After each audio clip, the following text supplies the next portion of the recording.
পাহারা দেওয়ার জন্য প্রস্তুত রয়েছে। এই খুনিদেরকে চিহ্নিত করে বিচারের মুখোমুখি করতে হবে। আমরা আপনাদেরকে আরেকটা ঘোষণা দিয়ে আজকে বক্তব্য শেষ করতে চাই। ওসমান হাদির নিরাপত্তার জন্য কোন জায়গা থেকে তার লাশ নিয়ে যাওয়া হবে আমরা জানি না।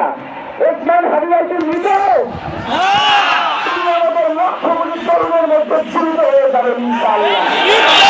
আপনাদেরকে জানিয়ে দিতে চাই, কোন ধরনের সহিংসতা ছাড়া আমরা যেহেতু ওসমান হাদির লাশকে আমরা জাতীয় পরিষদের দিনের কাছে দাপন করার ব্যবস্থা করতেছি, আপনারা সবাই এই প্রোগ্রাম শেষে জনতা মিছিল নিয়ে শাহবাগে চলে যাবেন। আমরা ওখানে গিয়ে আপনাদের সাথে দাপনের পরে কথা বলবো। বাংলাদেশের স্বাধীনতা সার্বভৌমত্ব থাকবে, বাংলাদেশের ইনসাফ কায়েম হবে, নয়তো আমরা বাংলাদেশের জন্য রক্ত দেওয়ার জন্য সবাই প্রস্তুত রয়েছি। ইনকলাব মঞ্চ বন্ধ, আপনারা কোনো সহিংসতার পথ বেছে নেবেন না।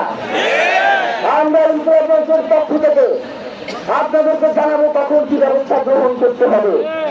আপনাদের সকলকে, এই লক্ষ লক্ষ মানুষকে আজকে শরীফ ওসমান হাদির জন্য যারা এসেছেন, শহীদ শরীফ ওসমান হাদি, তাকে আমরা সবাই দোয়া করব এবং তার যে লড়াইয়ের পথ, তার যে সাংস্কৃতিক আন্দোলন, তার যে আধিপত্য এবং বিরুদ্ধে লড়াই, আমরা সকলে সেখানে একসাথে প্রতিহত করবো।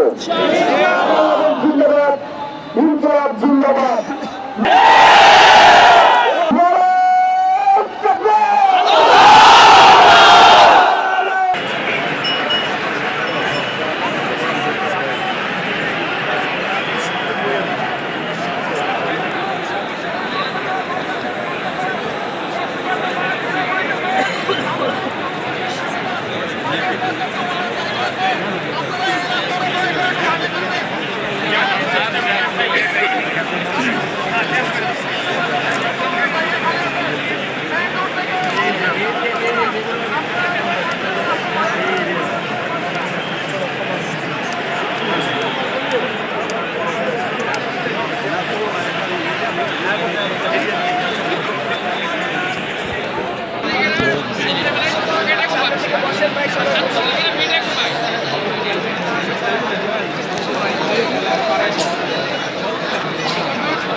সবাই মঞ্চে উঠে মঞ্চ ভেঙে পড়বে, দয়া করে আপনারা এখানে উঠবেন না, উঠবেন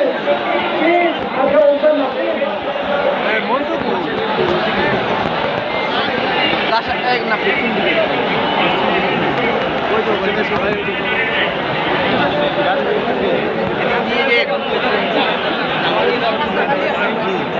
আপনারা সবাই কাতারে দাঁড়িয়ে যান, অনুগ্রহ করে সবাই কাতারে দাঁড়িয়ে যান।